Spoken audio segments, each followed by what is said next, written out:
সালামু আলাইকুম সম্মানিত ভিউয়ার্স।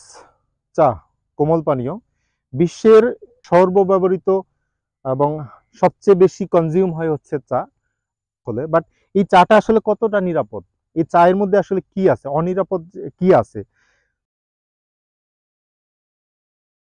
চা প্রজেক্ট নিয়ে কাজ করতে গিয়েছিলাম হচ্ছে কলকাতাতে। প্রায় বিশ্বের যত বড় বড় টি মেশিনারি সাপ্লায়ার আছে তাদের সাথে প্রায় কলকাতাতে 5 দিন ছিলাম। 5 দিনে বিভিন্ন মেশিনারি কোম্পানি, বিভিন্ন মেশিনারি সাপ্লায়ার, বিভিন্ন পেস্টিসাইড সাপ্লায়ার এবং ইকুইপমেন্ট সাপ্লায়ার, প্রসেসিং সাপ্লায়ার, তাদের সাথে কথা হয়েছে। এরপর হচ্ছে বিভিন্ন কোমল পানীয়গুলি আছে। তো আমরা সেই চাটা যদি নিরাপদ না হয়, সেই চাটা যদি হয় সংক্রমিত, তাহলে সেই সংক্রমণটা আমাদের দেহের ভিতরে আস্তে আস্তে প্রবেশ করে আমরা বিভিন্ন জটিল রোগে আক্রান্ত হচ্ছি, কিডনি রোগে আক্রান্ত হচ্ছি, আমাদের বিভিন্ন স্কিন ডিজিজ হতে পারে, বিভিন্ন আহ, মানে কি বলবো সেটাকে, যে অজানা রোগে আক্রান্ত হইতে পারে হেভি মেটাল দ্বারা আক্রান্ত হওয়ার কারণে। তো আমরা বলবো যে আমরা যেই ফুডটাই খাবো সেই ফুডটা যেন সেভ হয় এবং সেই ফুডটা যেন কন্টামিনেটেড না হয়, সেই ফুডটা যেন কোনো ধরনের অ্যাডাল্টারেটেড না হয়, সেদিকে আমরা লক্ষ্য রাখবো।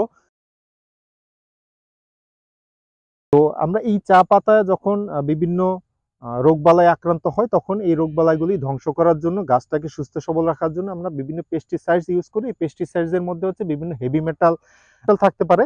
তো সেই হেভি মেটালগুলি কি হয়, পেস্টিসাইডসটা যখন আমি এখানে স্প্রে করি, এই যে বৃষ্টি হচ্ছে, বৃষ্টির পানির মাধ্যমে এই পেস্টিসাইডসটা মাটিতে মিশে যাচ্ছে, সেই মাটি থেকে শিকড়ের মাধ্যমে আবার সেই পেস্টিসাইড রেসিডিউটা পাতার মধ্যে চলে আসতেছে। মানে এই চা গাছ পুরোটাই হচ্ছে অলরেডি কন্টামিনেটেড হয়ে গেছে। এখন এই চা পাতা থেকে, গাছ থেকে যেই, এখন এই চা গাছ থেকে আপনি যেই পাতাটাই তৈরি হবে সেটা হচ্ছে হেভি মেটাল সংক্রমিত, এক কথা যাকে বলা হয় কন্টামিনেটেড বাই হেভি মেটালস।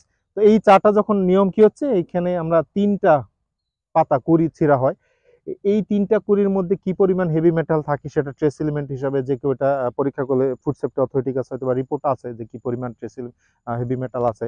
তো এই চা পাতার মাধ্যমে 85% কোমল পানীয় যেটা আমরা কনজিউম করছি চা হিসাবে, সেই হেভি মেটালটা আমাদের দেহে ঢুকে যাচ্ছে এবং সেখান থেকে হচ্ছে কিডনি রোগ, যেটা 4 কোটি প্রায় জনসংখ্যা আমাদের কিডনি রোগে আক্রান্ত, তার একটা কারণ হচ্ছে আমার এই হেভি মেটাল সংক্রমিত চা পান।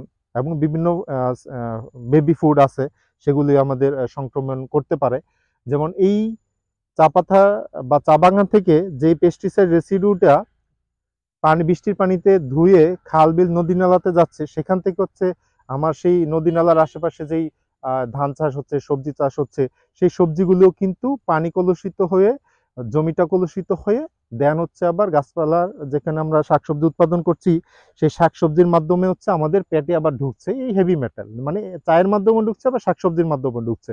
তো কি হলো যে দুইটা জায়গাতে আমরা যখন সংক্রমিত হচ্ছি, আমাদের কিডনি আস্তে আস্তে ড্যামেজ হচ্ছে, আমরা হচ্ছে কিডনি রোগে আক্রান্ত হয়ে যাচ্ছি। ধন্যবাদ সবাইকে। আসসালামু আলাইকুম।